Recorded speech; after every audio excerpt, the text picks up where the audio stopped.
So I qualified as a doctor 40 years ago. And since that time, life expectancy has increased by 3 months every year. So it has increased by 10 years. And this means now that we have very many elderly people, and the typical 80-year-old has multiple conditions. The difficulty we have is that we still treat each condition separately. So every condition, whether it's diabetes or high blood pressure, takes you to a certain set of clinic arrangements, a certain specialist, a certain number of blood tests, a certain number of tests.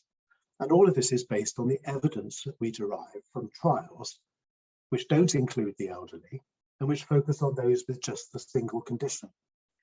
So we end up using all of this healthcare simultaneously in very elderly people.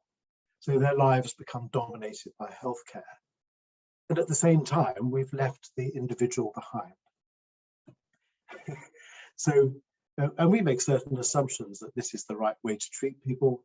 We use evidence, as I say, that is derived from a younger population, not the relevant population who have comorbidities. We assume that it is length of survival that is the most important thing rather than quality of life. And we forget that increasing treatment as you get older is harmful, that drugs cause falls and bleeds, and hospitalization causes muscle loss and lack of independence. And we've lost sight of the individual at the heart of care. We treat people as a set of conditions. So the answer is for us to listen more to people. Generally, they want less done to them than we as doctors want to do to them. When doctors are patients, they want less done to them.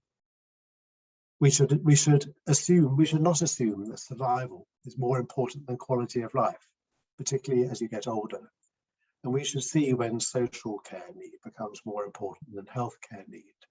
Our understandings of clinical excellence need to be redefined in an aged population.